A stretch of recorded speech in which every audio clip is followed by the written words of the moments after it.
What's an algorithm?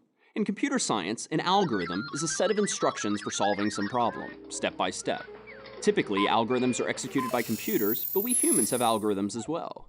For instance, how would you go about counting the number of people in a room?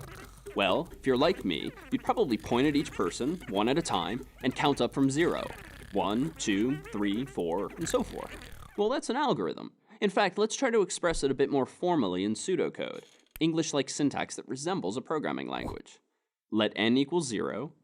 For each person in room, set n equal to n plus 1. How to interpret this pseudocode? Well, line 1 declares, so to speak, a variable called n and initializes its value to 0.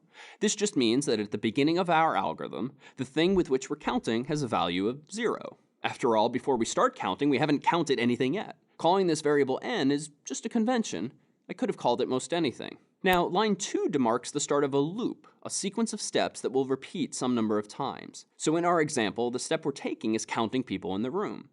Beneath line 2 is line 3, which describes exactly how we'll go about counting. The indentation implies that it's line 3 that will repeat. So what the pseudocode is saying is that after starting at 0, for each person in the room, we'll increase n by 1. Now, is this algorithm correct? Well, let's bang on it a bit. Does it work if there are 2 people in the room? Let's see.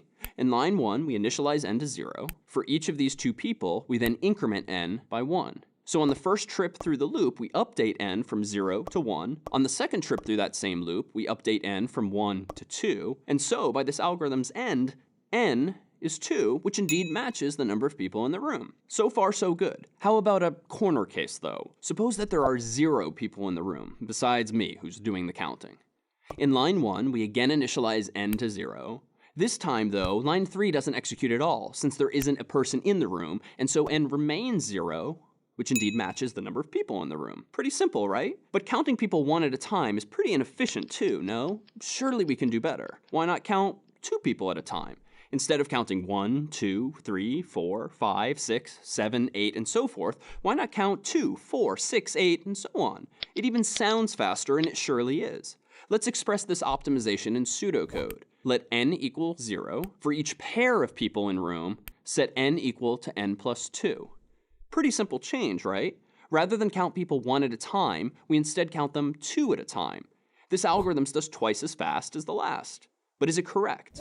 Let's see. Does it work if there are 2 people in the room? In line 1, we initialize n to 0. For that one pair of people, we then increment n by 2. And so by this algorithm's end, n is 2, which indeed matches the number of people in the room. Suppose next that there are 0 people in the room. In line 1, we initialize n to 0. As before, line 3 doesn't execute at all, since there aren't any pairs of people in the room. And so n remains 0, which indeed matches the number of people in the room. But what if there are 3 people in the room? How does this algorithm fare? Let's see. In line 1, we initialize n to 0. For a pair of those people, we then increment n by 2, but then what?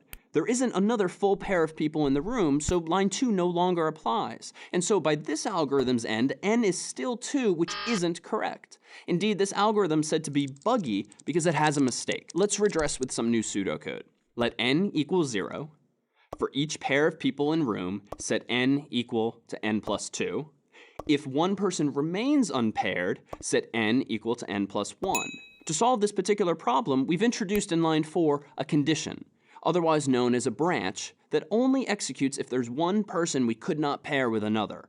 And so now, whether there's 1 or 3 or any odd number of people in the room, this algorithm will now count them. Can we do even better?